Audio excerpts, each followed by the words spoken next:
नाज़रीन, आज की वीडियो में ज़िक्र है एक पुराने तारीख़ी रास्ते का जो कि डलवाल गांव के साथ जंगल में मौजूद है। डलवाल गांव ज़िला चकवाल की तहसील चौसैदन शाह से कुछ फासले पर मौजूद है, जो कि एक पुराना तारीख़ी गांव है। ये रास्ता डलवाल गांव से पिंड दादन खान का पुराना रास्ता हुआ करता था, जो कि पुराने वक्तों में इस्तेमाल किया जाता था पैदल आने जाने के लिए। और उसी रास्ते के ऊपर अब दोबारा नए रास्ते बन गए हैं, जो सीमेंट की क्वारीज के लिए नीचे से मटेरियल लेकर आते हैं। नीचे नज़र आने वाला लाल मट्टी का रास्ता भी वही रास्ता है। तकरीबन ये रास्ता उसी पुराने रास्ते के ऊपर बनाया गया है और सामने नज़र आने वाले पहाड़ी दर्रे में से ये रास्ता निकल कर पिंड दादन खान को जा मिलता था। आज आपको इसी पुराने रास्ते का विज़िट कराते हैं। यहाँ पे रास्ते के शुरू में हमने बैठकर खाना खाया है और अब हम आगे अपने सफ़र को जारी करते हैं। जी, तो सफ़र में नज़र आने वाले लाल मट्टी के पहाड़ हम क्रॉस करके नीचे आ चुके हैं और यहाँ से हमने वीडियो बनानी शुरू की है। ये वो पानी है जो छोटे छोटे चश्मों का पानी इकट्ठा होकर बह रहा है और ये वो जगह है जहाँ ऊपर से बैठकर हमने खाना खाया है और वीडियो बनाई है। अब उसके बाद हम नीचे उतर आए हैं। नीचे उतरने के बाद इससे आगे के एरिए की वीडियो आपको मैं दिखाता जाऊंगा। ये वो जगह है जहाँ से नमक निकलता है और ये पहाड़ों में आपको नमक भी नज़र आ रहा होगा। ये सारा रास्ता ऐसा ही है, इस पर आपको नमक के आसार नज़र आएंगे और साथ ही बहता हुआ नदी का पानी नज़र आएगा। तो साथ रहिए और देखते जाइए। इस रास्ते पर आपको तरह तरह के नक्शो निगार के पत्थर और मुख्तलिफ़ रंगों के पहाड़ देखने को मिलेंगे। और अगर आप इस रास्ते पर पैदल सफ़र कर रहे हैं तो ख़ुद को 20 साल कबल के इस माहौल में महसूस कर सकते हैं, जब इलाका कहून से पिंड दादन खान जाने को इसी तारीख़ी रास्ते पर पैदल और चौपायों पर सफ़र किया जाता था। ज़रूर तब यहाँ कुछ और रंग होते होंगे, लेकिन अभी भी यहाँ चश्मों के पानी की नदी ऐसे ही बहती है और ऐसे ही जंगल और रंग बिरंगे पहाड़ मौजूद हैं, जिनको देखने के लिए आप यहाँ आ सकते हैं। जाने कब से रमा दवा इन्हीं चश्मों में से एक को देखने के लिए यहाँ हम अंदर एक रास्ते पर गए थे और अब हम उससे वापसी अपने उस ट्रैक पर कर रहे हैं जिस पर हम बाइक लेकर आए थे। उस रास्ते पर आप मोटरसाइकिल या जीप ला सकते हैं और अगर ट्रैकिंग के शौकीन हैं तो इस रास्ते पर पैदल चलकर भी आप कुदरत के इन रंगों के मज़े ले सकते हैं कि जिन पर आप मोटरसाइकिल या जीप पर वो मज़े नहीं ले सकते जो कि ट्रैकिंग के ज़रिए लिए जा सकते हैं।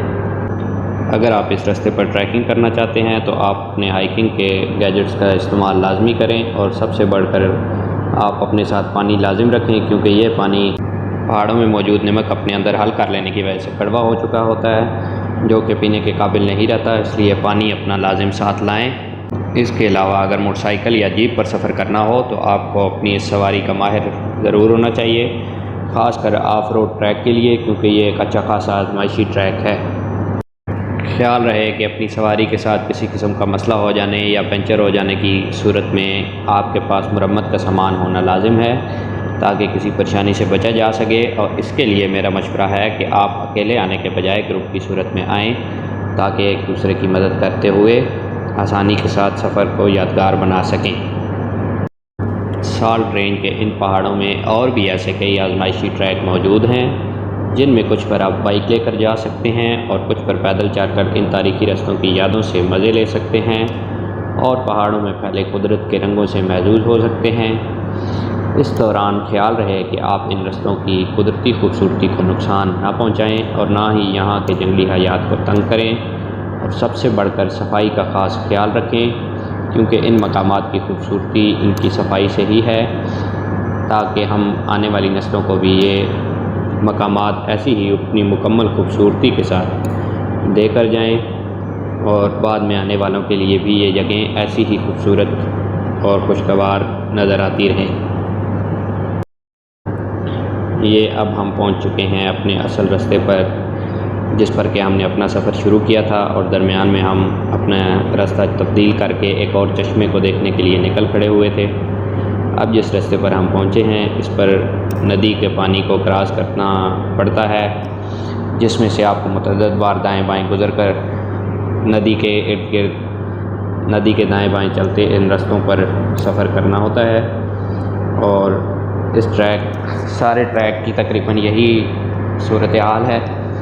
और अब करीब ही इस ट्रैक का सबसे खूबसूरत मकाम आने वाला है। और जैसे ही आप इस ट्रैक पर सफ़र कर रहे होते हैं तो वो मकाम अचानक ही एक मोड़ के बाद आपके सामने आता है, जो कि आपको दंग कर देने वाला पॉइंट है। जैसे ही आपकी नज़र उस कीमती नज़ारे पर पड़ती है तो आप बिल्कुल दंग रह जाते हैं।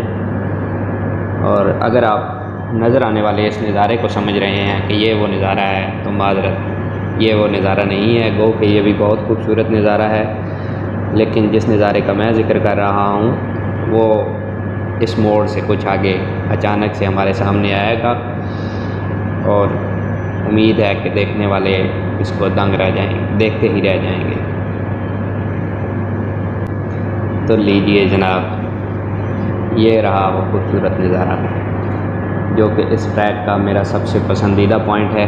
इस पूरे ट्रैक पर बहुत सारे मकामात ऐसे हैं जो आपको सोचने पर मजबूर कर देते हैं कि जाने कुदरत ने ये कैसे रंग बिखेर रखे हैं। लेकिन पूरे ट्रैक पर नज़र आने वाले इस नज़ारे का कोई जवाब नहीं।